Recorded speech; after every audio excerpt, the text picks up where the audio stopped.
পাঠটোৰ নাম হৈছে madam rides the bus, মানে বাইদেৱে বাছ যাত্ৰা কৰে। বাইদেৱে বাছ যাত্ৰা কৰে। এইটো বাইদেউজনী কেনেকুৱা, কিমান বয়সৰ, পাঠটো পঢ়িলে আমি গম পাম। কিন্তু তাৰ আগতে মই পাঠটোৰ একদম সম্যক ধাৰণা এটা তোমালোকক জনাওঁ। পাঠটোত এই বাইদেউ বুলি কোৱা এগৰাকী, মেডাম বুলি যাক কোৱা হৈছে, এগৰাকী 8 বছৰীয়া ছোৱালী, যাৰ নাম বল্লী আম্মাই, যাক চমুকৈ বল্লী বুলি কোৱা হয়। আৰু এই বল্লী নামৰ 8 বছৰীয়া ছোৱালীজনীয়ে এক দুঃসাহসিক যাত্ৰা আৰম্ভ কৰে বাছৰ, যিটো ইয়াত সুন্দৰকৈ উপস্থাপন কৰিছে। ইমানেই সুন্দৰকৈ উপস্থাপন কৰিছে, পঢ়ি আমি বহু কথা শিকিব পাৰোঁ। ইয়াতে এজনী কণমানি ছোৱালীৰ দৃঢ় সংকল্প বুলি ক'লেতো আমি বুজি পাওঁ, একদম দৃঢ়তা তাই আছিল। আৰু সংকল্প যিটো লৈছিলে যে মই বাছ যাত্ৰা কৰিম, সেই বাছ যাত্ৰা কৰাটো তাই সফল কৰিছিল। কিন্তু বাছ যাত্ৰা কৰিবলৈ যাওঁতে ছোৱালী এজনীয়ে যে কেৱল বাছখনত উঠি গুচি গৈছে এনেকুৱা নহয়। তাৰ আগতে ছোৱালীজনীয়ে কণমানি হ'লেও সাংঘাতিকভাৱে পৰিকল্পনা কৰিছে, বাৰে বাৰে পৰিকল্পনা কৰিছে, আৰু লগতে কিছুমান বাছ যাত্ৰাৰ সম্পৰ্কে তথ্য যুগুতাই উলিয়াইছে। আৰু বাছ যাত্ৰা সম্পৰ্কীয় যিখিনি তথ্য তাই আৱিষ্কাৰ কৰি উলিয়াইছে, মনে মনে সংগোপনে বিভিন্ন মানুহৰ কথা বতৰা শুনি বাছ যাত্ৰাটো কিমান দূৰ, ভাড়া কিমান, আহোঁতে যাওঁতে সময় কিমান লাগিব, কিমান সময়ত গ'লে তাই সুন্দৰকৈ আহিব পাৰিব কোনেও নজনাকৈ, সাংঘাতিক কথা এটা। ইমান সুন্দৰকৈ তাই সেই পৰিকল্পনাসমূহ কৰিছে। তাৰ জৰিয়তে আমি ছোৱালীজনীৰ সাহসৰ পৰিচয় পাওঁ। এগৰাকী কণমানি ছোৱালীৰ সাহসৰ কথা আমি সুন্দৰকৈ ইয়াত দেখা পাওঁ। লগতে ছোৱালীজনীৰ কল্পনা শক্তি যে আছে, সেই কথাখিনিও আমি অনুমান কৰিব পাৰোঁ। পৰিকল্পনা কৰিব পৰা তাইৰ যিটো ক্ষমতা, সেই ক্ষমতাই ছোৱালীজনীক এক অন্যান্য ৰূপত দাঙি ধৰিছে। লগতে তাই সামাজিক সম্পৰ্ক স্থাপন কৰিব পাৰিছে। এই কাহিনীটোত আমি দেখা পাওঁ যে সামাজিক সম্পৰ্ক স্থাপন কৰিব পাৰিছে। বাছ যাত্ৰাটো কৰিছে অকলে অকলে মনে মনে বহি যোৱা নাই। বাছ যাত্ৰাত থকা যাত্ৰীসকলৰ লগত কথা পাতিছে, কণ্ডাক্টৰৰ লগত কথা পাতিছে, হাঁহি মুখে ধেমালি কৰিছে, আৰু তাৰ আগতে বিভিন্ন মানুহৰ লগতো সম্পৰ্ক ৰাখিছে। আৰু দৃঢ় সংকল্পৰ কথা তাই প্ৰকাশ পাইছে। কেনেকৈ তাই যাব লাগিব সেই কথাখিনি তাই জানে, যিহেতু তথ্য যুগুতোৱাৰ পাছত, সময় নিৰূপণ কৰাৰ পাছত তাই ইমানেই দৃঢ়তা আছে তাই, যে তাই এই বাছ যাত্ৰাটোৰ কাৰণে লাগতিয়াল যিখিনি পইচা, সেই পইচাখিনি তাই জমা কৰিব লগা হৈছিল, সঞ্চয় কৰিব লগা হৈছিল। আৰু সেই সঞ্চয় কৰিবলৈ যোৱা বিষয়টো একেবাৰে টান কাম আছিলে এজনী কণমানি ছোৱালীৰ কাৰণে। তেতিয়া 60 পইচা লাগিছিলে, তেতিয়াৰ দিনৰ কথা, আজিৰ পৰা বহু বছৰৰ আগৰ কথা, যেতিয়া এক পইচাৰ মূল্য বহুত বেছি আছিল। তেতিয়াই এই ছোৱালীজনীয়ে গাঁৱতে হৈছিল মেলাত তাই চকুৰিত নুঠি বিভিন্ন আকৰ্ষণীয় বস্তুসমূহ তাই গ্ৰহণ নকৰি তাই সেই পইচাসমূহ এপদ এপদকৈ সাঁচিছিল। কিমান সাংঘাতিকভাৱে তাই দৃঢ়তা থাকিব লাগিব এজনী ছোৱালী, কণমানি, তাকো 8 বছৰীয়া ছোৱালী, সেই কথাখিনি আমি ইয়াৰ পৰা প্ৰমাণ পাওঁ। গতিকে কল্পনা শক্তিটো তাইৰ আছিল, লগতে দৃঢ়তা আছিল, সাহস আছিল, পৰিকল্পনা কৰিব পৰা তাইৰ ক্ষমতা আছিল, আৰু যাত্ৰাটোত তাই জীৱন সম্পৰ্কে এটা ধাৰণা লাভ কৰিছিল। সাংঘাতিক কথা এটা, তাই জীৱন সম্পৰ্কীয় এটা ধাৰণা লাভ কৰিছিল। জীৱন কি, মৃত্যু কি, তাই এই যাত্ৰাটোতে উপলব্ধি কৰিছিল। আৰু কথাখিনি তাই যেনেকৈ পৰিকল্পনা কৰিছিলে, কাহিনীটো আমি পঢ়িলে গম পাম, যেনেকৈ পৰিকল্পনা কৰিছিল তেনেকৈ তাই সফল হ'ব পাৰিছিল। কোনো গম নোপোৱাকৈ তাই ঘৰ আহি পাইছিল। আৰু গোটেইখিনি কেনেকৈ সম্ভৱ হৈ উঠিল, সুন্দৰকৈ এফালৰ পৰা ব্যাখ্যা কৰিছে গল্পকাৰ এগৰাকীয়ে। পঢ়িলে আমি গম পাম, খুব সুন্দৰ এটা কাহিনী আমাৰ কাৰণে দিছে। আমি বহু কথা শিকিব পাৰিম বল্লী আম্মাই 8 বছৰীয়া ছোৱালীজনীৰ কাহিনীৰ জৰিয়তে। হ'ব, এতিয়া আমি পাঠটোত থকা বিষয়বিলাক উপস্থাপন কৰোঁ আৰু বিষয়খিনি আমি আলোচনা কৰোঁ। এতিয়া প্ৰথমতে আছে, আমি নামটো পাইছোঁ, There was a girl named Balli Ammai. There was a girl named Balli Ammai who was called Balli for short. এগৰাকী ছোৱালী আছিলে যাৰ নাম কি আছিলে? Balli Ammai, who was called Balli for short, যাক চমুকৈ বল্লী বুলি কোৱা হৈছিল। এগৰাকী ছোৱালী আছিল যাৰ নাম বল্লী আম্মাই, যাক চমুকৈ বা চুটিকৈ কি বুলি মাতে? বল্লী বুলি মাতিছিল। She was 8 years old. তাইৰ বয়স কিমান 8 বছৰ আছিল she was 8 years old and very curious about things আসল কথাটো কি যে she was very curious কৌতূহলী আছিলে উৎসুকী আছিলে about things সকলো বস্তুৰ ওপৰত তাই এটা কৌতূহল আছিল কিবা এটা দেখিলে তাই কৌতূহলেৰে আগ্ৰহেৰে সেইখিনি জানিবলৈ বিচাৰিছিল her favorite pastime was standing in the front doorway of her house তাইৰ ফেভাৰিট pastime আজৰি সময়ৰ খেল বা সময় কটোৱাৰ যিটো মূল কেন্দ্ৰবিন্দু আছিল সেইটো কি ষ্টেণ্ডিং ইন দ্য ফ্ৰণ্ট ডৰৱে ঘৰৰ সন্মুখৰ দুৱাৰদলিত থিয় হৈ ৰোৱা অফ হাৰ হাউচ নিজৰ ঘৰৰ সন্মুখৰ দুৱাৰদলিত থিয় হৈ ৰোৱা আৰু কি কৰা ৱাটছিং what was happening in the street outside আৰু ৰাস্তাত কিনো হৈছে বাহিৰৰ ৰাস্তাতনো কি হৈছে সেইখিনি ৱাটছ কৰি থকা চাই থকাটো তাইৰ আজৰি সময়ৰ কাম বা খেল আছিল আজৰি সময় কেনেকৈ কৰিছিল তাই standing in the front doorway আৰু watching what was happening in the street outside দুৱাৰদলিত থিয় হৈ কি হৈছে ৰাস্তাত কি হৈছে সেইখিনি চোৱা তাইৰ প্ৰিয় আজৰি সময়ৰ কাম আছিল there were no playmates of her own age on her street there were no playmates তাইৰ কোনো ধৰণৰ লগৰীয়া বা খেলাৰ সংগী নাছিল of her own age তাই নিজৰ বয়সৰ কোনো খেলাৰ সংগী বা লগৰী নাছিল ক'ত নাছিলে on her street তাই পথত মানে যিটো পথত বা যিখন গাঁৱত বাস কৰে সেই পথৰ ওচৰতে অহা যোৱা কৰা জেগাকণত ঠাইডোখৰত তাই কোনো প্লেমেটছ বা খেলাৰ সংগী লগৰী নাছিল and this was about all she had to do আৰু তাই এইখিনিয়ে কৰিব লগা হৈছিল তাৰ বাহিৰে এইটোৱেই কৰিব লগা হৈছিল তাৰ বাহিৰে তাইৰ উপায় নাছিল তাই কৰিব পৰা কামৰ ভিতৰত সেইটোৱে আছিলে কোনটো কৰিব পৰা কাম আছিলে standing in the front doorway of her house তাই ঘৰৰ সন্মুখৰ দুৱাৰদলিত থিয় হৈ থকা and watching what was happening in the street outside আৰু ৰাস্তাত কি হৈছে সেইখিনি চাই থকা আমি এতিয়া গম পালোঁ এগৰাকী ছোৱালীৰ কথা কৈছে যাৰ নাম বলিয়ামাই there was a girl named বলিয়ামাই who was 8 years old যাৰ বয়স কিমান 8 বছৰ বয়সৰ her favorite pastime was standing in the front doorway and watching what is happening in the street outside আৰু ৰাস্তাত কি হৈছে সেইখিনি চাই থকাটো ইম্পৰ্টেণ্ট কথা এইখিনি কুৱেশ্যন আহি থাকে এইখিনি আমি মনত ৰাখিব লাগিব লগতে কথাটো কৈছে আমাক কিয়নো তাই দুৱাৰদলিত থিয় হৈ থকাৰ যিটো কাম বা আজৰি সময় কাম বুলি আমাক ক'লে সেইটোনো কি হ'ল কাৰণ there were no playmates of her own age হয়নে তাইৰ সমনীয়া তাইৰ লগৰ কোনো খেলাৰ লগৰী বা সংগী নাছিল আৰু দিছ was about all C head to do তাই এই কামটোকে কৰিব লগা হৈছিল উপায়হীন আৰু হয়নে তাই যিহেতু কোনো খেলাৰ সংগী নাছিল সেইকাৰণে সেইটোকে কৰিব লগা হৈছিল আৰু এইটো আমি দেখাত সৰু ছোৱালীজনীৰ কাৰণে বা সৰু ল'ৰা এটাৰ কাৰণে খুবেই সাধাৰণ যেন লাগিলেও এতিয়াই গম পাবা যে এইটো কিয় ইমান তাইৰ কাৰণে খুব আমোদজনক হৈ পৰিল কি বস্তু বিশেষভাৱে তাই আকৰ্ষিত হৈছিল কি বস্তুৰ প্ৰতি But for Valli, কিন্তু বল্লীৰ বাবে standing at the front door was every bit as enjoyable as any of the elaborate games other children played.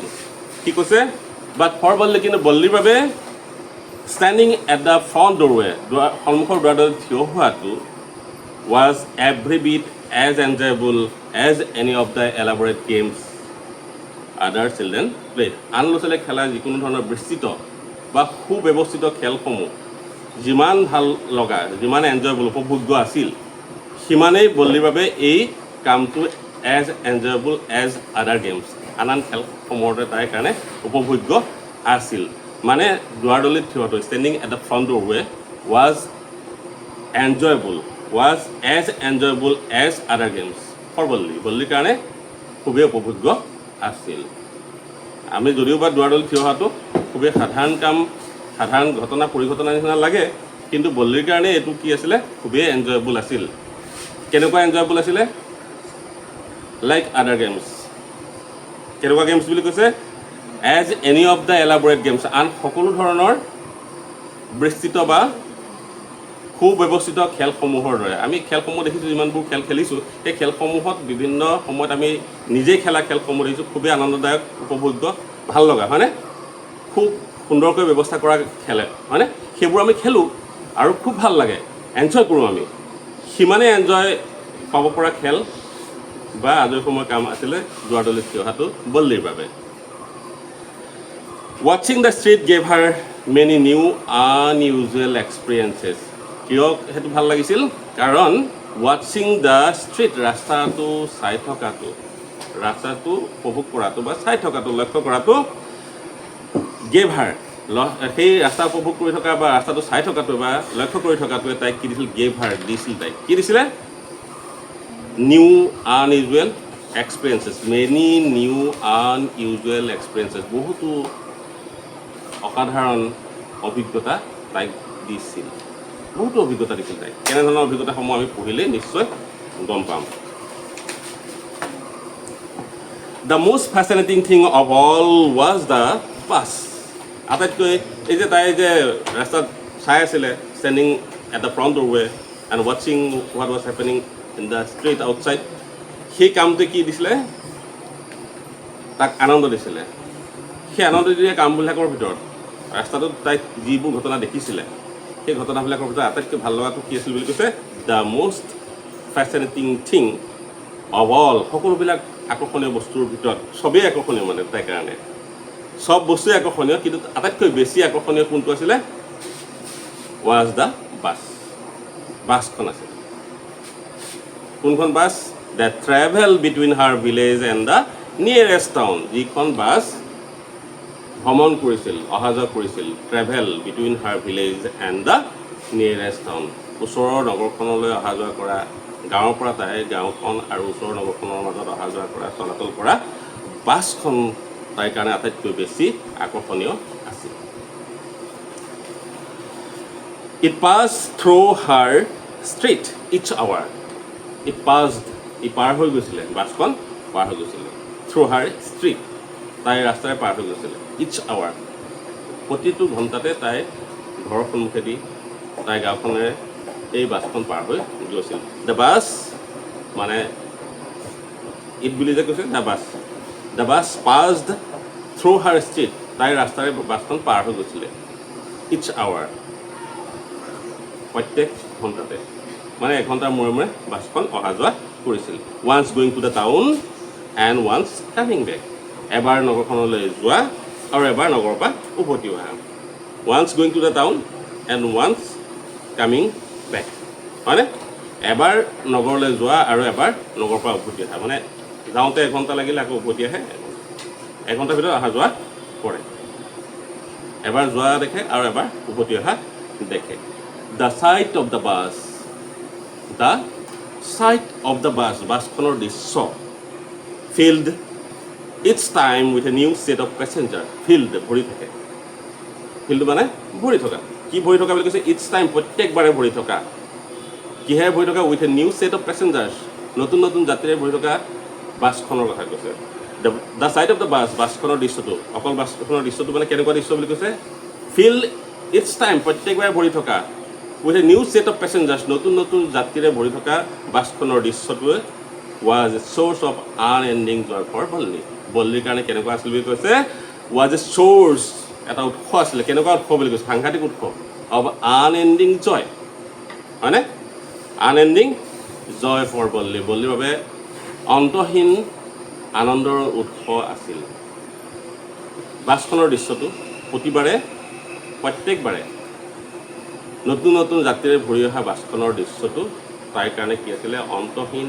আনন্দৰ উৎস আছিল আমি এতিয়া গম পালোঁ বাছখন চাই থাকে হয়নে আৰু বাছখন চাই থাকোঁ তাইৰ কাৰণে খুব উপভোগ্য আছিল যিমানবোৰ সুব্যৱস্থিত খেল আছিল সেইবোৰৰ দৰে হয়নে আৰু তাইক খুব ভাল লগা কাৰণটো হৈছে এই ৰাস্তাটো চাই থকাটো তাইৰ বাবে খুব বেছি ভাল লগা এটা কাৰণেই যে ইয়ে তাইক বহুতো অভিজ্ঞতা দিছিলে বহুতো আচহুৱা অসাধাৰণ অভিজ্ঞতা প্ৰদান কৰিছিল আৰু সকলোবোৰ কামৰ ভিতৰত বা ঘটনাৰ ভিতৰত দেখা পোৱা বস্তুবিলাকৰ ভিতৰত the most fascinating thing was the bus আটাইতকৈ ভাল লগা বস্তুটো কি আছিলে the bus that travel between her village and the nearest town যিখন তাইৰ গাঁও আৰু ওচৰতে থকা নগৰখনৰ মাজত চলাচল কৰিছিল বাছখন খুব ভাল লাগিছিল আৰু প্ৰতিবাৰে যিহেতু it pass through her village its hour প্ৰত্যেক ঘণ্টাতে তাই গাঁৱৰ ৰাস্তাটোৰে পাৰ হৈ গৈছিল এই বাছখনৰ দৃশ্যটো এবাৰ দৃশ্যটো দেখেই বাৰু once going to the town once coming back এবাৰ নগৰলৈ যোৱা এবাৰ উভতি অহা দৃশ্যটো তাই চাই ৰৈছিল বা দেখা পাইছিল আৰু তাত ভাল লগা কথাটো কি হৈছিলে বুলি কৈছে তাই the side of the bus এই বাছখনৰ যিটো দৃশ্য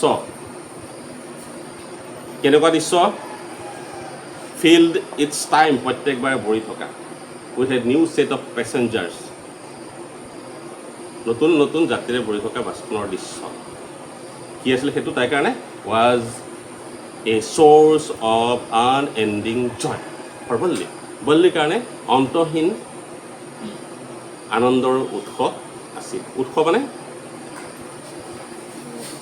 হা আমি যিটো চ'ৰ্চ কওঁ ন চ'ৰ্চ মানে উৎস মানে মূল কাৰণ আছিলে সেইটোৱে হয়নে বাৰু এতিয়া আমি চাওঁ তাৰপিছত কি হ'ল বল্লীয়ে বাছখন দেখি দেখি তাইৰ মনলৈ কি হ'ল কেনে ভাৱৰ উৎপন্ন হ'ল আমি সেইখিনি আলোচনা কৰিম ডে আফটাৰ ডে চি ৱাটছ দ্য বাছ দিনৰ পাছত দিন চি ৱাটছ দ্য বাছ তাই বাছখন লক্ষ্য কৰিছিল চাই ৰৈছিল দিনৰ পাছত দিন তাই বাছখন চাইছিল আৰু চাইছিল এণ্ড গ্ৰেজুৱেলি আৰু লাহে লাহে মানে ক্ৰমান্বয়ে a tiny wish crept into her head এটা ক্ষুদ্ৰ ইচ্ছা এই তিনি উইচ এটা ক্ষুদ্ৰ সৰু ইচ্ছা এটা crept into her mind তাইৰ মূৰত সোমাল এই tiny wish crept into her mind এটা ক্ষুদ্ৰ ইচ্ছা সৰু ইচ্ছা এটা crept into her mind তাইৰ মনত সোমাল এণ্ড গ্ৰিউ দেয়াৰ আৰু তাতেই বাঢ়িল মানে এই বাছখন সদায় চাওঁতে তাইৰ মনলৈ এটা ক্ষুদ্ৰ ইচ্ছা জাগ্ৰত হ'ল তাইৰ মনত এটা ইচ্ছা জাগ্ৰত হ'ল ইচ্ছা এটা তাইৰ মনত মূৰত সোমাল মানে আৰু এই ইচ্ছাটো এই ক্ষুদ্ৰ ইচ্ছাটো কি হৈছে গ্ৰিউ দেয়াৰ তাতেই বাঢ়িল মানে মূৰতে সোমাই ডাঙৰ হ'বলৈ আৰম্ভ কৰিলে ইচ্ছাটো সৰু ইচ্ছাৰ পৰা ডাঙৰ ইচ্ছালৈ ৰূপান্তৰিত হ'ল She wanted to ride on that bus. তাই সেই বাছখনত যাত্ৰা কৰিবৰ কাৰণে হেঁপাহ কৰিলে বিচাৰিলে তাই বিচাৰিলে কি বিচাৰিলে to ride on that bus সেই বাছখনত তাই উঠিব বিচাৰিলে যাত্ৰা কৰিব বিচাৰিলে ইভেন ইফ জাষ্ট ওৱান্স আনকি এবাৰৰ বাবে হ'লেও তাই সেই বাছখনত যাত্ৰা কৰিব বিচাৰিলে তাই বাছখনত এই যে ক্ষুদ্ৰ ইচ্ছাটো তাই জাগ্ৰত হ'ল মনত সোমাল সেইটো ডাঙৰ হ'ল আৰু তাই কি কৰিলে অৱশেষত ইচ্ছা প্ৰকাশ কৰিলে মনত এটা ইচ্ছা জাগ্ৰত হ'ল এবাৰৰ বাবে হ'লেও অন্ততঃ তাই যাত্ৰা কৰিব যাতে বাছখনত পাৰে this wish became stronger and stronger এই ইচ্ছাটো তাই ক্ষুদ্ৰ ইচ্ছাটো stronger and stronger became stronger and stronger শক্তিশালীৰ পৰা আৰু শক্তিশালী হৈ গৈ থাকিল until it was an overwhelming desire যেতিয়ালৈকে এইটো অভাৰৱেলমিং ডিজায়াৰ আৱেগ বিহ্বল কৰিব পৰা কি অভাৰৱেলমিং মানে কি প্ৰবল ইচ্ছালৈ যেতিয়ালৈকে ৰূপান্তৰিত হোৱা নাছিল আৱেগ বিহ্বল কৰি তোলা প্ৰবল ইচ্ছালৈ যেতিয়ালৈকে ৰূপান্তৰিত হোৱা নাছিল তেতিয়ালৈকে it became stronger and stronger ই শক্তিশালীৰ পৰা শক্তিশালী হৈ গৈ থাকিল যেতিয়ালৈকে until it was an overwhelming desire প্ৰবল ইচ্ছালৈ যেতিয়ালৈকে ৰূপান্তৰিত হোৱা নাছিল প্ৰবল হেঁপাহলৈ যেতিয়ালৈকে ৰূপান্তৰিত হোৱা নাছিল তেতিয়ালৈকে বাঢ়িয়েই গৈ থাকিল শক্তিশালীৰ পিছত শক্তিশালী হৈ গৈ থাকিল কি শক্তিশালী হৈ গৈ থাকিল তাইৰ ইচ্ছাটো তাৰপিছত চোৱা Wally would stare wistfully at the people who got on or off the bus when it stopped at the street corner. Wally কি কৰিছিল Wally would stare বলিয়ে লক্ষ্য কৰিছিল তধা লাগি চাই ৰৈছিল Wally would stare wistfully কেনেকৈ চাইছিল তধা লাগি চাইছিল কেনেকৈ আকৌ wistfully হেঁপাহেৰে তধা লাগি চাই ৰৈছিল কালৈ at the people মানুহলৈ Wally would stare at the people মানুহবোৰলৈ তাই তধা লাগি হেঁপাহেৰে চাই ৰৈছিল কেনেকৈ তাকো বুলি কৈছে হেঁপাহেৰে ন আৰু কাক চাইছিলে মানুহবোৰক কোনবোৰ মানুহ at the people মানুহবোৰক চাইছিলে who got on or off the bus যিয়ে বাছখনত উঠিছিল আৰু নামিছিল যিয়ে বাছখনত উঠিছিল got on or off the bus আৰু যিয়ে নামিছিল বাছখনৰ পৰা সেই মানুহবোৰলৈ তাই তধা লাগি হেঁপাহেৰে চাই ৰৈছিল আমাক ক'লে Valli would stare wistfully at the people who got on or off the bus when it stopped at the street corner. যেতিয়া ৰাস্তাৰ চুকটোতে আহি বাছখন ৰয় আৰু ৰওঁতে যেতিয়া মানুহবোৰ নামে, সেই মানুহবোৰ যিবোৰ উঠে আৰু নামে সেই মানুহবোৰলৈ তাই হেঁপাহেৰে চাই ৰৈছিল। বুজিছা নাই? বুজিছা নাই? মাত কম দেখোন একেবাৰে। অঁ, পঢ়ি থাকোঁ তেতিয়াহ'লে বুজিছা যদি। আৰু যদি কিবা বুজি পোৱা নাই মোক সুধিবা হা। এই যে মানুহবোৰক তাই তধা লাগি লাগি চাই ৰৈছিল হেঁপাহেৰে, যিবোৰ মানুহ বাছখনত উঠিছিল আৰু নামিছিল, যেতিয়া আহি তাই ৰাস্তাৰ চুকটোত নামিছিল, সেই মানুহবোৰৰ কথাটো কৈছে দেয়াৰ ফেচেছ, তেওঁলোকৰ মুখবোৰ। কাৰ মুখবোৰ? সেই মানুহবোৰৰ মুখবোৰ। Their faces would kindle in her longings. Their faces, তেওঁলোকৰ মুখবোৰ, সেই মানুহবোৰৰ যাত্ৰীসকলৰ মুখবোৰ, উড কাইণ্ডেল ইন হাৰ লঙিংছ, তাইৰ হেঁপাহত সেইবোৰ জিলিকি উঠিছিল। কাৰ মুখবোৰ? মানুহবোৰৰ মুখবোৰ তাইৰ হেঁপাহত জিলিকি উঠিছিল। মানুহবোৰৰ মুখবোৰ তাইৰ হেঁপাহতো জিলিকি উঠিছিল। মানুহবোৰৰ মুখবোৰ হেঁপাহত জিলিকি উঠিছিল। লঙিংছ আছে। লঙিংছ মানে কি? হেঁপাহ কৰা বা কি? খুব ইচ্ছা কৰা ন। এই যে লং শব্দটো আমি এনেই পাওঁ, লং শব্দটো কি? লং মানে দীঘল, লং মানে হেঁপাহো হয়, প্ৰবল ইচ্ছাও হয় ন। গতিকে তাৰপৰা লংটো গৈ পেলাই লঙিংছ হৈছে। ঠিক আছে, বুজিছা ন? তাইৰ অকল যে হেঁপাহত তেওঁলোকৰ মুখবোৰ জিলিকি উঠিছিল তেনেকুৱা নহয়। Their faces would kindle in her longings, dreams and hopes, তাইৰ সপোনত, ড্ৰিমছ, তাইৰ আশাবোৰত সিহঁতৰ মুখবোৰ জিলিকি উঠিছিল। এই মানুহবোৰৰ মুখবোৰ তাইৰ হেঁপাহত, সপোনত, আশাত জিলিকি উঠিছিল। যেতিয়াই আশা কৰিছিল, যেতিয়াই তাই সপোন দেখিছিল, যেতিয়াই তাই প্ৰবল ইচ্ছা হৈছিল, তেতিয়াই সেই মানুহবোৰৰ মুখবোৰ, ময়ো যদি সেই মানুহবোৰৰ নিচিনাকৈ যাব পাৰিলোহেঁতেন। সেইবোৰ ভাবি থাকোঁতে সেই মানুহবোৰৰ লগতে যেন তাই অহা যোৱা কৰিছে, তাই সেই মানুহবোৰকো সপোনত দেখিছে, তেওঁ অহা যোৱা কৰা দেখিছে, আৰু তাই আশা কৰে সিহঁতৰ লগতে অহা যোৱা কৰিম বা তেনেকেই সিহঁতক দেখুৱাই যাব এদিন একেখন বাছতে। তেনেধৰণৰ হেঁপাহবোৰ তাইৰ মনত সোমাইছিল। আনকি তাই ইমানেই প্ৰবল ইচ্ছা হৈছিল যে তাই সপোনো দেখিবলৈ আৰম্ভ কৰিছিল ন। If one of her friends happened to ride the bus, এইটো এটা ভাল লগা কথা কৈছে, যিটো আমাৰ মাজত সচৰাচৰ হৈ থাকে।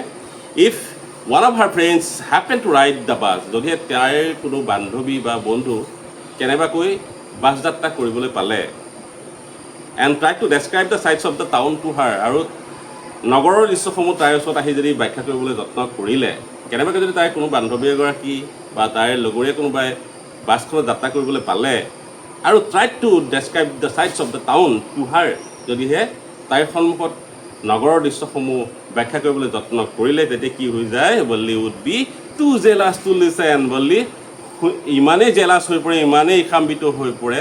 জেলাছ মানে কি? ইসাম্বিত হোৱা। Valli would become too jealous. Valli would be two jealous. Valli ইমানেই ইসাম্বিত হৈ পৰে, ইমানেই ইষাপৰায়ণ হৈ পৰে যে she could not listen to him or her, তাইক বা সেই ল'ৰাটোক বা ছোৱালীজনীক কথা শুনিব নোৱাৰে। ইয়াত সেইকাৰণে কৈছে Bollywood to be jealous, Bollywood be two jealous, বলি ইমানেই ইসাম্বিত হৈ পৰে, টু লিচেন, শুনিব নোৱাৰে। এইটো বাক্যটো কি হয়? টু লিচেন টু মানে আছে Bollywood became so' jealous date Shi could not hard, ইমানেই ইসাম্বিত হৈ পৰে যে তাই শুনিব নোৱাৰে ন। এণ্ড আৰু কি কৰে? উৎসাহত চিঞৰি উঠে তাই, চিঞৰি উঠে। চিঞৰে কি বুলি? ইন ইংলিছ, ইংৰাজীতে চিঞৰে তাই। কিহত চিঞৰে? ইংৰাজীত চিঞৰে। কি বুলি চিঞৰে? Proud, proud. বেছি বেছি আমি যে কওঁ, এই বেছি অভিমানী, বেছি অহংকাৰী আমি কওঁ ন, গৰ্ব গৰ্ব আমি কওঁ কাৰোবাক কাৰোবাক বেছি বেছি। আমি আমাৰ ভাষাত কি কওঁ? আমাৰ স্থানীয় ভাষাত আমি কওঁ লেবেল, হয় নহয়? আমি যিয়ে নকওঁ, ইয়াতে শব্দটো প্ৰাউড মানে আমি গৰ্ব, গৌৰৱ কৰা। ইয়াত অভিমানো ক'ব পাৰোঁ, অহংকাৰো ক'ব পাৰোঁ। অহংকাৰ চা, অহংকাৰ চা, এনেকৈ আমি কওঁ নে নকওঁ? কোনোবাই সেইজনীলৈ চা, অহংকাৰ চা, তাকে প্ৰাউড প্ৰাউড। তাই মানে সেইটো কয় অহংকাৰ, অহংকাৰ। তো মানে অহংকাৰ হৈছে আৰু সেইটো হিচাপত সিহঁতে অহংকাৰী নহ'বি, সেই হিচাপত তাই তাৰমানে অৱজ্ঞা কৰিব বিচাৰে। চি ট্ৰাই টু নেগলেক্ট হাৰ ডেছক্ৰিপশ্যন, তাইৰ বৰ্ণনাটো, তাইৰ ব্যাখ্যাটোক তাই অৱজ্ঞা কৰিব বিচাৰে। আৰু এইটোৰ জৰিয়তে তাই কি বুজাই জানানে? Neither she nor her friends really understood the meaning of the word.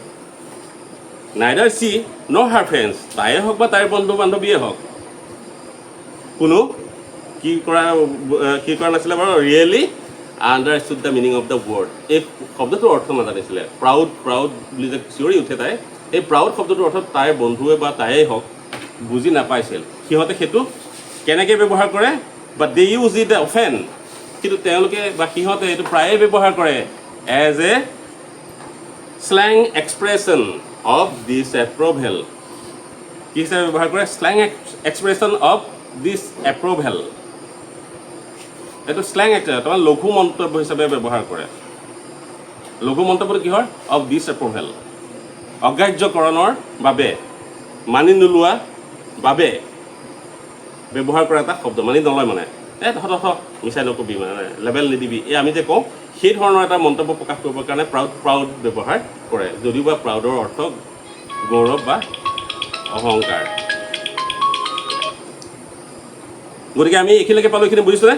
Next লাইনটো হ'ল day after day a tiny wish crept into her mind and it became stronger and stronger. বাঢ়ি গৈ আছে, শক্তিশালীৰ পৰা শক্তিশালী হৈ গৈ আছে। এতিয়া শুদ্ধ হিচাপটো কি হৈছে? ক্ৰেপ্ট ইন টু হাৰ মাইণ্ড, তাৰ মগজত সোমাল, আৰু ইট গ্ৰিউ দেয়াৰ, তাতে বাঢ়ি গৈছিল, হয়নে? আৰু এইটো কি হৈ গৈছিল বুলি কৈছে? এই তিনি উইচটো became stronger and stronger until it became a overwhelming desire. যেতিয়ালৈকে ই এটা প্ৰবল ইচ্ছালৈ ৰূপান্তৰিত হোৱা নাছিল, তেতিয়ালৈকে সেই ইচ্ছাটো বাঢ়িয়ে গৈছিল, হয়নে? আনকি তাইক সপোন দেখিবলৈ, চি ষ্টাৰ্টেড টু ড্ৰিম, তাই সপোন দেখিবলৈ আৰম্ভ কৰিছিল। আৰু মানুহবিলাকক যিবিলাকক তাই লক্ষ্য কৰিছিল, সেই মানুহবিলাকক যাক দেখিছিলে বাছত উঠোঁতে, the people who use the bus regularly, মানুহবোৰ যিবোৰে সদায় বাছ ব্যৱহাৰ কৰিছিলে, হুম চি নটিচ, যাক তেওঁ লক্ষ্য কৰিছিল, when they got on or off the bus, যেতিয়া বাছখন উঠিছিল আৰু নামিছিল, যেতিয়া তাই সেইবোৰ লক্ষ্য কৰিছিল, সেই মানুহবোৰৰ মুখবোৰ, their faces would kindle in her dreams, hopes, আৰু কিহত দেখে? সপোনত দেখে, তাই আশাত দেখে, আৰু কিহত দেখে? লঙিংছ, হেঁপাহতো তাই সিহঁতৰ মুখবোৰকে দেখে। মানে সিহঁতৰ মুখবোৰে তাইক বাৰে বাৰে আমনি কৰে, আৰু তাই এটা প্ৰবল ইচ্ছালৈ ৰূপান্তৰিত হৈ গ'ল। গতিকে কিবা কাৰণত যদিহে তাইক one of her friends, if one of her friends happen to ride on the bus and tried, যদিহে যত্ন কৰে to describe the sights of the town to her, নগৰৰ দৃশ্যসমূহ যদিহে কেনেবাকৈ তাইৰ ওচৰত ব্যাখ্যা কৰিবলৈ বিচাৰে, তেতিয়াহ'লে she would become too jealous to listen, she would become so' jealous that she could not hear, শুনিবই নোৱাৰে তাই, ইমানেই জেলাছ হৈ পৰে। এণ্ড ষ্টাৰ্টেড টু চাউট, চিঞৰিবলৈ আৰম্ভ কৰে, প্ৰাউড, অহংকাৰ হৈছে গৰ্ব বা এনেকৈ আমি যিটো ভাষা ব্যৱহাৰ কৰোঁ, যদিও বা প্ৰাউডৰ অৰ্থ গৌৰৱ বা অহংকাৰ বা অভিমান আমি ক'ব পাৰোঁ, সিহঁতে কিন্তু কি কৰে? They use this to express disapproval, মানে অগ্ৰাহ্যকৰণ প্ৰকাশ কৰিবৰ কাৰণেহে কৰে। কিহৰ কাৰণে? Neither she nor her friends really understood the meaning of the word proud. Proud শব্দটোৰ অৰ্থ তাইয়ে হওক বা তাইৰ বন্ধুবিলাকে নাজানিছিল, আৰু সদায় সিহঁতে সেইটো সেইকাৰণে often they use it as a slang expression হিচাপে ব্যৱহাৰ কৰিছিল, এটা লঘু বা পাতল মন্তব্য হিচাপে গ্ৰহণ কৰিছিল। বুজিছা এইখিনি? Over many days and months, Balli listened carefully to conversation between her neighbors and people who regularly use the bus. And she also asked a few discreet questions here and there. কি কৈছে চোৱা? Over many days and months, বহু দিন, বহু মাহ ধৰি, Balli listened carefully, Balliয়ে যত্ন সহকাৰে সাৱধানে কথাবোৰ শুনিছিল। কি শুনিছিল? টু কনভাৰ্চেশ্যন, কথা বতৰাবোৰ শুনিছিল। কাৰ? বিটুইন হাৰ নেইবাৰ্ছ, তাইৰ ওচৰ চুবুৰীয়া মানুহৰ, এণ্ড পিপুল, আৰু মানুহবিলাকৰ। কোনবোৰ মানুহ? হু ৰেগুলাৰলি ইউজ দ্য বাছ, দিয়ে সদায় নিয়মীয়াকৈ বাছখন ব্যৱহাৰ কৰিছিল, মানে বাছত অহা যোৱা কৰিছিল, সেই মানুহবোৰ আৰু ওচৰ চুবুৰীয়া মানুহবোৰৰ মাজৰ কথাবোৰ তাই শুনিছিল। মানে কোনোবা যেতিয়া নগৰৰ পৰা আহি সিফালে পাৰ হোৱা, কোনোবাই সুধিব, ঐ ক'ৰ পৰা আহিলি? টাউনৰ পৰা আহিলি হ'বলা, টাউনৰ পৰা আহিলোগৈ দে, কাম আছে, কিবা আছে, এনেকৈ ধৰণৰ কথাবোৰ নকয় জানো? যেতিয়াই তেওঁলোকে সেই কথাবোৰ পাতে, তাই কাণ থিয় কৰি শুনে, টাউনৰ পৰা আহিছে, কিবা আনিছে, কি কথা কয়, ভাড়া ঠিকে আছিলে, কোনোবাই যদি সোধে সেইটোতো তাই কালেক্ট কৰিলে। ময়ো যাব লগা আছিলে, ভাড়াটো আগৰ সমানে আছেনে, যদিহে কোনোবাই কৈছে অঁ ঠিকে আছে আগৰ সমানে 30 পইচা, সেই 30 পইচাটো তাই নটিচ কৰি ল'লে, অঁ ভাড়াটো মানে 30 পইচা। তেতিয়া যাওঁতে 30 পইচা, আহোঁতে 30 পইচা তাই কালেক্ট কৰি ল'লে। তাত কি পায়, কোনখনত কি আছে, তাই সকলোবোৰ ধ্যান দি শুনে। এই যে কথাবোৰ শুনি শুনি তাইৰ পৰা কি লাভ হৈছে চাবা। তাই ৰেগুলাৰ ইউজ কৰা মানুহবোৰৰ আৰু ওচৰ চুবুৰীয়া মানুহৰ কথা বতৰাবোৰ সাৱধানে শুনে। আৰু she also' ask a few discreet questions here and there. তাই আৰু কি কৰে, ডিছক্ৰিট কুৱেশ্যনছ কিছুমান সোধে, মানে ডিছক্ৰিট কুৱেশ্যনছ মানে কেয়াৰফুল কুৱেশ্যনছ, সাৱধানে কিছুমান প্ৰশ্ন মানুহক সোধে। খুৰা এজন, ওচৰ আইতা এজনী, কোনোবা বৰমা এজনী, কোনোবা গ'ল আৰু কিমানো লয় ভাড়া, কোনোবাটো কৈ দিব পাৰে ঘপককৈ যা তাক সুধি দিলে, কিবা কিবি কথা পাতি দিলে ঘপককৈ যদি একো ডাইৰেক্ট নহয়, একো কথা নপতাকৈ যদি ডাইৰেক্ট সুধি দিয়ে ভাড়ানো কিমান লয় খুৰা, অঁ বৰ্তা ভাড়ানো কিমান, কেলৈ লাগেতো ধমকি দি দিব পাৰে। গতিকে কথা পতা, অঁ খুৰা টাউনৰ পৰা আহিলে, বা কোনোবাই কথা পাতি আছে শুনি আছে, কিমানো লৈ ভাড়া, তাৰ মাজতে কথাৰ মাজতে সুধি হেৰি কৰিব পাৰে, বস্তুটো কিমান ল'লে বা কি আনিলে, হয়নে? তাৰ মাজতে হয়তো ওচৰ চুবুৰীয়া কথা পাতি বহি থাকোঁতে তাই সুধি পেলাই খবৰটো উলিয়াই লয়, তথ্যটো উলিয়াই লয়, সাৱধানেৰে সোধে। মানে ঘপককৈ প্ৰশ্নটো সুধি পেলাই তাই যাতে লজ্জিত হ'ব লগা নহয়, তাই সেইটোৰ প্ৰতিও সচেতন আছিল। আৰু ইয়াতে তাতে বুলি কৈছে, হেয়াৰ এণ্ড দেয়াৰ, য'তে ত'তে মানে ইফালে সিফালে যিখিনি যাক সুবিধা পায় তাই তাৰ পৰাই কি কৰিছিলে, carefully ask questions about the bus journey, bus জাৰ্ণিটো সম্পৰ্কে তাই প্ৰশ্ন সুধিছিল। দিছ ৱে, এনেদৰে she picked up some various small details. This way, এনেকৈ she picked up various small details, এনেকৈ তাই বিভিন্ন ধৰণৰ বহুতো সৰু সৰু তথ্য যুগুতাইছিল বা সংগ্ৰহ কৰিছিল। কিহৰ বিষয়ে?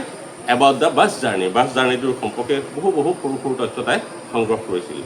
কেনেকুৱা তথ্যবিলাকৰ ভিতৰত কি আছিলে, তেনেকুৱা তথ্যসমূহৰ ভিতৰত কি আছিলে, the town was 6 miles from her village. নগৰখনৰ পৰা তাই গাঁওখনৰ পৰা নগৰখনৰ দূৰত্ব কিমান আছিল, the town was 6 miles from her village. তাই গাঁওখনৰ পৰা নগৰখনৰ দূৰত্ব 6 মাইল আছিল। আৰু the fare was 30 paise one way, বাছখনৰ এবাৰ যাত্ৰাত কিমান লাগে, 30 পইচা। The fare was 30 paise one way, এবাৰত বাছখনৰ যাত্ৰা কৰোঁতে 30 পইচা লাগে। Which is almost nothing at all, যিটো প্ৰায় মূল্যহীনৰ দৰে, একোৱেই নাই মানে। হুইচ ইজ অলমষ্ট নাথিং, হয়নে? Which is almost nothing at all, যিটো মুঠতে একেবাৰে নাই সমানে, মানে মূল্যহীনৰ দৰে। সেইটো তাই ভবা নাই, চি হাৰ্ড, তাই শুনিছিলে। কোনে কোৱা শুনিছিল? One well dressed men say, she heard one well dressed men, ভালকৈ পোছাক পৰিধান কৰা এজন মানুহে চে, কোৱা শুনিছিল যে এইটোতো আৰু কি আৰু 30 পইচাহে। গতিকে সেইটো তাই শুনিছিল, মানে মানুহটোৱে কোৱা শুনিলে, কি বুলি শুনিলে, 30 পইচা যিটো মূল্যহীনৰ, হয় নহয়? তাই সেইটো 30 পইচাটো ভেলু গুৰুত্ব দিলে, কিন্তু তাই যে 30 পইচাটো একে মূল্যহীন বুলি ক'লে তাই সেইটো চিন্তাৰ বিষয় হৈ পৰিল। বাট টু বল্লিৰ বাবে, who scarcely saw that much money from one month to the next, যিয়ে স্কাৰ্চলি কদাচিতহে কথমপিহে চ ডেট মাছ মানি, সিমান বেছি পৰিমাণৰ পইচা দেখিছিলে, from one month to the next, এক মাহৰ পৰা এটা মাহৰ পৰা সিটো মাহলৈ, 1-2 মাহৰ ভিতৰত প্ৰথমপিহে, এমাহৰ মূৰত প্ৰথমপিহে তাই সিমান বেছি পৰিমাণৰ পইচা দেখিছিল। তাৰ কাৰণে সেইটো পইচা কিমান আছিলে, ইট চিম দ্য ফৰ্চুন, তাইৰ কাৰণে এটা সৌভাগ্য যেন লাগিছিল। 30 পইচা পোৱাটো তাইৰ কাৰণে এটা সৌভাগ্য যেন লাগিছিল। 30 পইচা, কাৰণ 30 পইচাটো তাইৰ বাবে এটা ডাঙৰ এমাউণ্ট। 30 পইচাটো তাইৰ কাৰণে কিমান, বহুত বেছি ডাঙৰ এমাউণ্ট, কাৰণ তাই এমাহৰ মূৰত সিমানখিনি পৰিমাণৰ পইচা দেখিবলৈ নাপাইছিল। কিন্তু ডাঙৰ মানুহৰ কাৰণে এইটো একেবাৰে সাধাৰণ আছিলে, নগণ্য পইচা আছিল। The trip two the town টুক 45 minutes। আৰু স্মল ডিটেইলছৰ ভিতৰত আৰু কি আছিলে, the trip two the town কিমান, 45 minutes। এই নগৰখনলৈ যোৱা যিটো যাত্ৰা, সেইটো সময় কিমান আছিল বুলি কৈছে, 45 minutes, 45 মিনিট সময় লয়। এঘণ্টা মই আহে বুলি এবাৰ ক'ত আছে জানো, ইয়াত আকৌ 45 লৈছে বুলি কৈছে, তাত 15 মিনিট ৰেষ্ট লয়, যাত্ৰী উঠা নমা কৰা, তাৰপিছতে আকৌ আহি যায়। হ'ল। অন ৰিচিং টাউন, টাউনত ৰৈ if she stayed in her seat, যদিহে তাই নিজৰ চিটত বা আসনত থাকে, এণ্ড পেইড আনাডাৰ 30 পইচা, যদিহে আৰু 30 পইচা তাই পৰিশোধ কৰে, she could return home on the same bus, তাই তেতিয়াহ'লে একেখন বাছতে উভতি আহিব পাৰিব।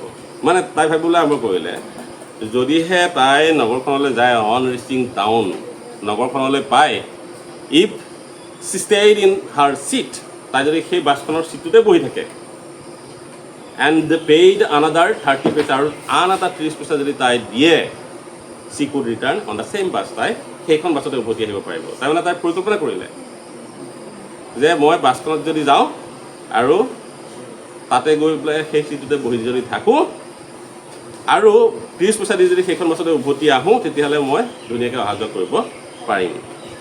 দিছ মিনছ, ইয়াৰ অৰ্থ হৈছে ডেট যে she could take the 1 o'clock afternoon bus, তেতিয়াহ'লে তাৰ অৰ্থটো কি হৈছে, তাই তেতিয়াহ'লে 1 বজাৰ বাছখন ল'ব পাৰে। মানে 1 বজাত বাছখন যেতিয়া সিহঁতৰ গাঁৱৰ সন্মুখেদি, সিহঁতৰ ঘৰৰ সন্মুখেদি যাব, তেতিয়া সেইখন বাছত তাই উঠিব পাৰিব।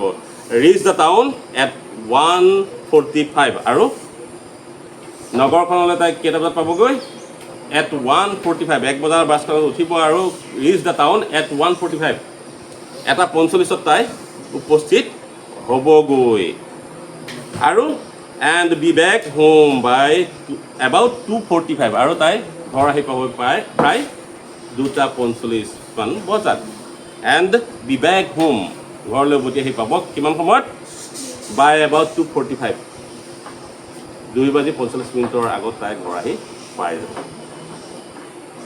তাইৰ পৰিকল্পনা আৰম্ভ হৈ গ'ল, আৰু সেইকাৰণে কৈছে on and on went her thoughts, তাইৰ চিন্তাবোৰ বাঢ়ি গৈ আছিল এজ চি কেলকুলেটেড এণ্ড ৰিকেলকুলেটেড, যেতিয়া তাই হিচাপ কৰিছিলে, পুনৰ হিচাপ কৰিছিল, তেতিয়া তাইৰ চিন্তাবোৰ বাঢ়ি গৈ আছিল। প্লেন এণ্ড ৰিপ্লেন, যেতিয়া পৰিকল্পনাৰ পিছত আৰু পুনৰ পৰিকল্পনা কৰিছিল, তাইৰ চিন্তাটো বাঢ়ি গৈ আছিল। যিমানে তাই কেলকুলেশ্যন কৰিছে,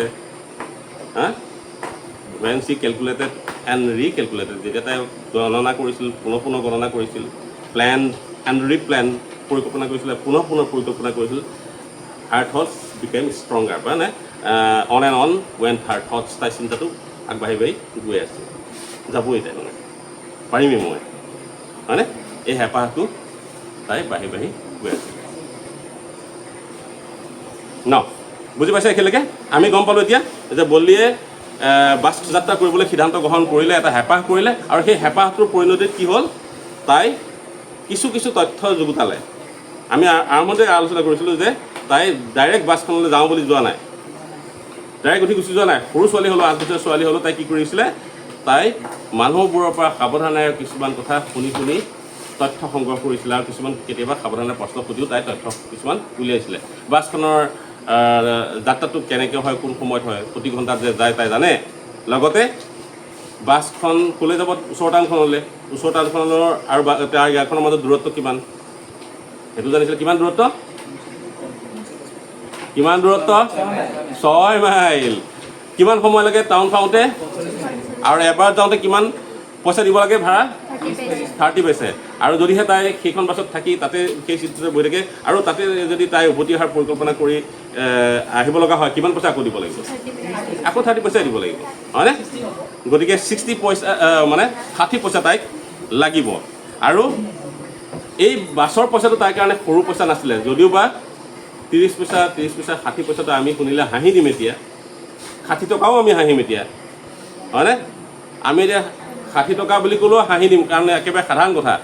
60 টকাটো আমাৰ 600 টকাটো আমাৰ কাৰণে সাধাৰণ কথা। তহঁতৰ মা দেউতাই 600 টকা দিলে 1 ঘণ্টাত উৰাই দিবি খাই পেলাই। গতিকে তেনেকুৱা যুগত আমি 60 পইচাৰ মূল্যটো বুজি নাপাম। তেতিয়া কিন্তু 1 পইচাৰ মূল্য বহুত বেছি আছিল, সেই কথাটো অনুভৱ কৰি লোৱা তোমালোকে।